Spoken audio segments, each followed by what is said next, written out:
future sister-in-law's concert tomorrow night. You're going? In Indianapolis. Get ready, brother. I'm feeling 22, brother. Practice run. Okay, practice run, okay. Come on. So I want that plant foot there. The garbage picking, field goal kicking. This does look like a field goal kicking No subtle style step. right here. No subtle step. Ladies and gentlemen, Jason Kelsey for $100,000 to Hurricane Relief. Mark Mosley, here you go. Jason's a big-time player. New heights. Oh, no. That had some. You told me to aim more right, too. You got to get. He's got a shot. He's got One a more shot. kick. One more kick. Let's get that.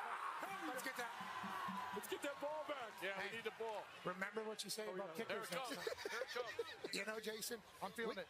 Jason, I'll tell you what, I might have just hyper. how about this? Come on. I have it on good authority from Tim's, who I've never talked to in my life. If you make this, they'll donate $200,000. Come on, man. Come on. No Got pressure. this. No Aim pressure. right. No pressure. Still a $250,000 kick if Jason Kelsey can make the kick. I'm going to have to come here. For the people! Oh, this guy sucks. This guy sucks. All right, Jason, have a seat, buddy. Have a seat. Now, I got worse.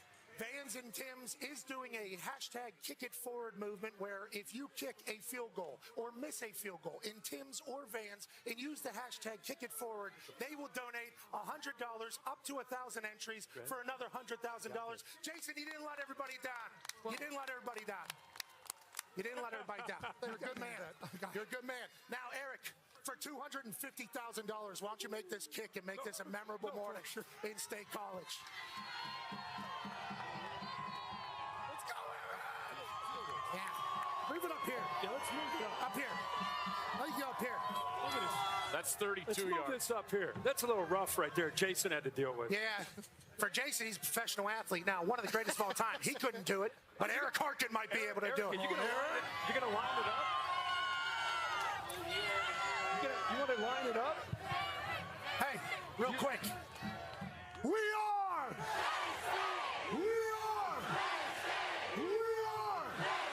So I was going through spice samples and I found this.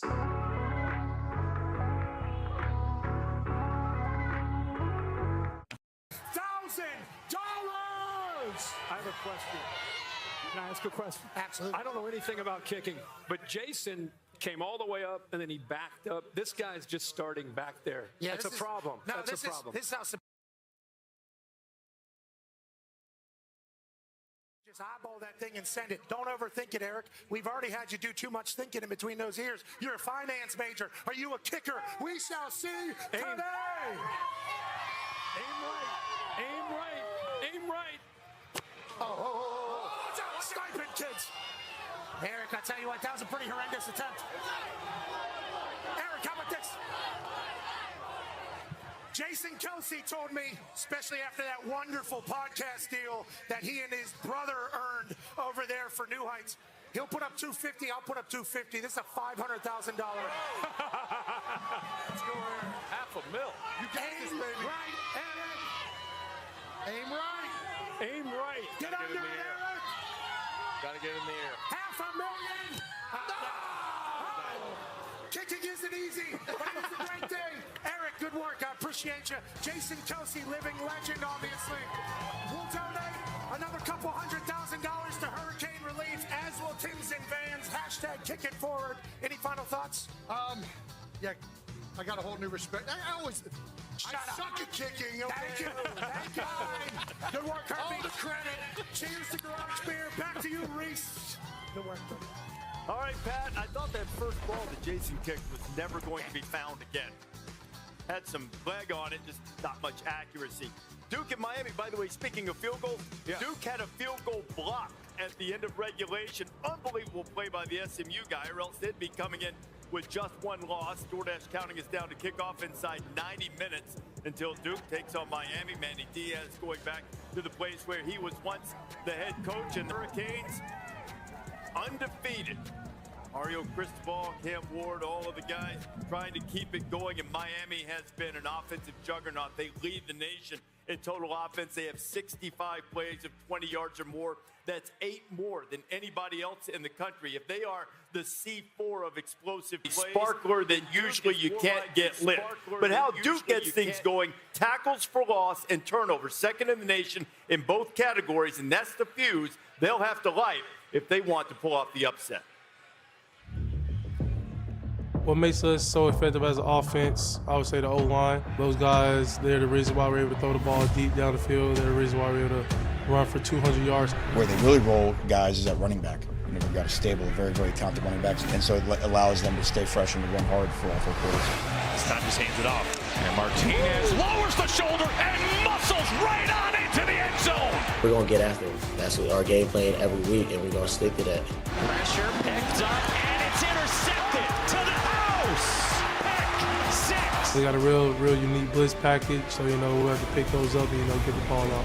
They lead the country in tackles for losses, top 10 in sacks, and they do an excellent job of knocking the ball out. We're the only team that can beat us, so I feel like we have to keep the main thing, and that's the youth.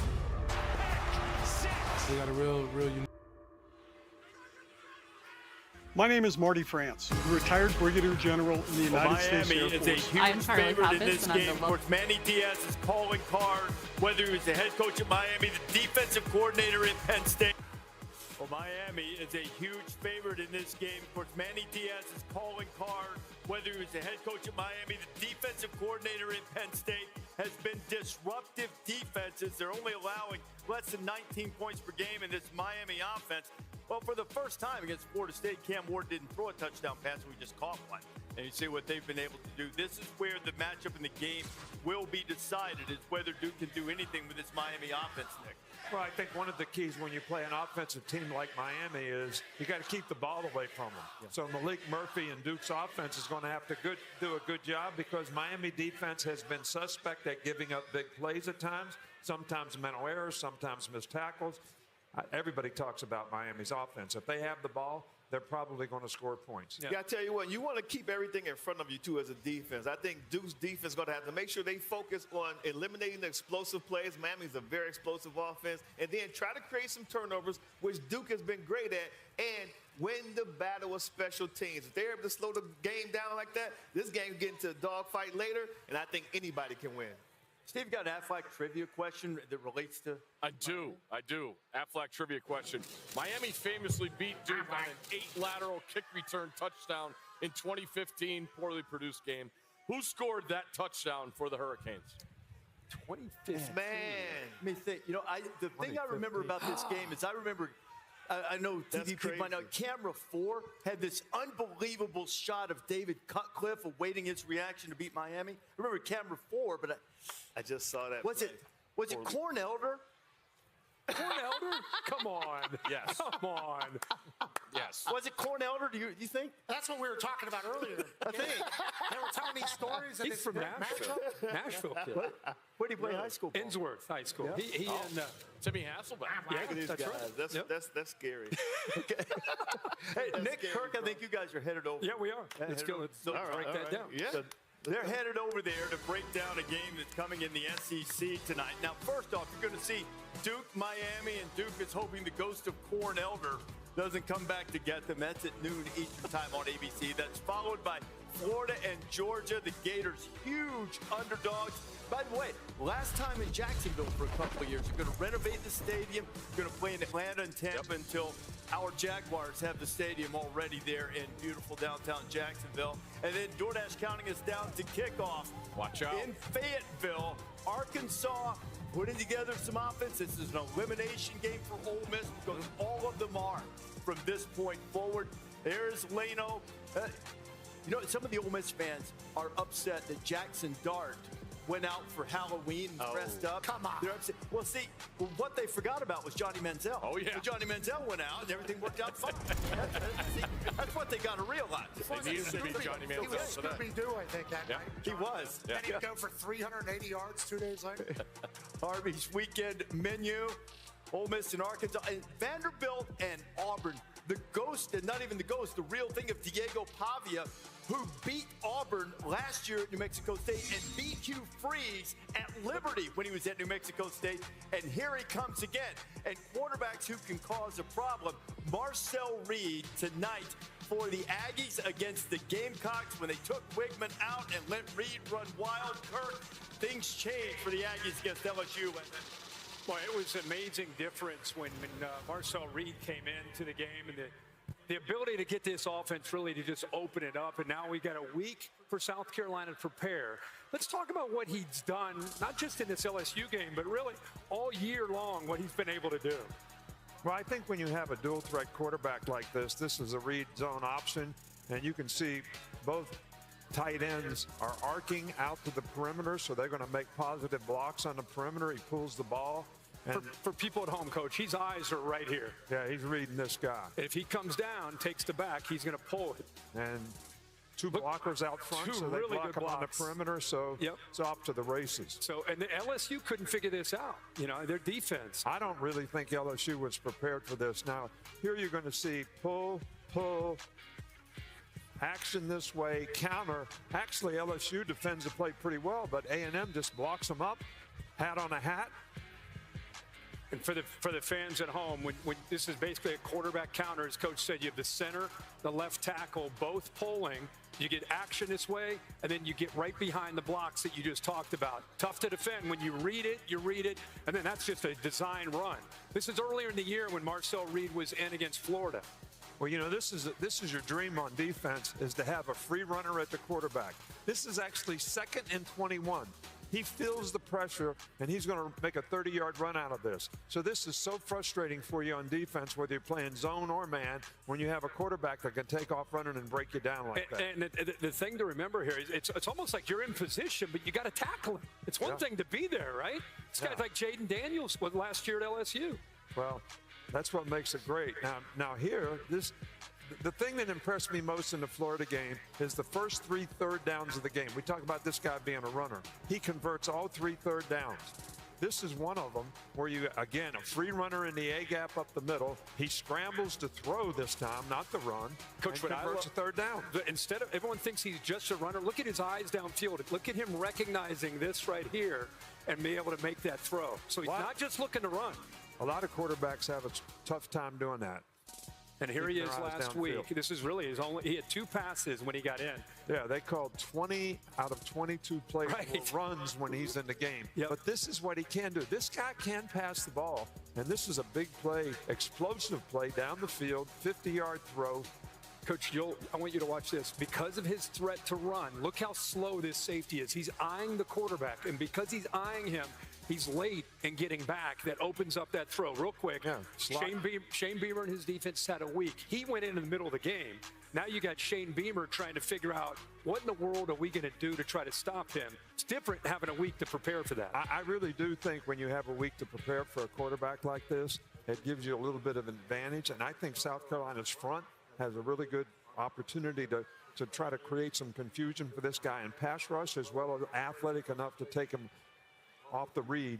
So that's very important too. You got to have defensive ends that can get him on the ground. Yeah, and they got 2 good ones. And Maurice, I think we all agree this is a different deal this week with South Carolina at home at night, a week to get ready. Dangerous game for A&M. I know A&M's a real program, no fast-talking politicians spewing BS. I know all that.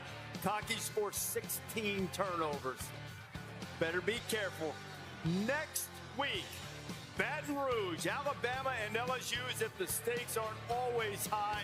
This is a virtual elimination game for the Crimson Tide and the Tigers. We'll be there 9 a.m. Eastern, 8 a.m. by the river, Mississippi River in Baton Rouge. We are about to head inside the stadium. What a great job this Penn State crowd has done for us this morning. We're going to go inside, get ready for Penn State and Ohio State, and of course this afternoon, Georgia and Florida. Bitter rivalry there, but as Jen Latta joins us, sometimes things transcend rivalry, Jen. That's right, Reese. You know, one of the best things about a good old-fashioned football rivalry is the disdain that both sides feel for the other, and Florida-Georgia certainly qualifies. They've been playing annually in Jacksonville since 1933, and it was there, in Jacksonville, where... To listen is to accept. Ringo.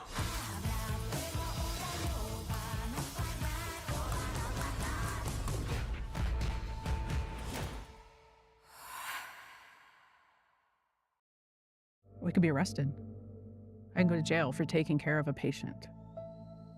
That's basically what it is for healthcare workers. If Republicans get back in office, it's not going to be our choice anymore. They want a nationwide ban. Every day I worry about my daughter's future and her rights here. When I'm voting this year, I'm voting for healthcare, for women's rights, and our right to choose. I'm voting for Kamala Harris. Jacksonville's Richard Bremer has lived in Florida his entire life, so his favorite football team has been the Florida Gators. Orange and blue every time I saw him for as long as I can remember. The whole family liked Florida. I was a Gator. In 1996, when Richard was just 29, he says he was feeling run down and couldn't get through the day. He was diagnosed with sarcoidosis, a progressive disease that causes scarring and scaling in the lungs. By 2012, he had 20% lung function. He had to be on 100% oxygen, 24/7. It's like drowning on Earth, not being able to breathe. That's when they said I need to get a transplant, or you're gonna die if you don't get a transplant.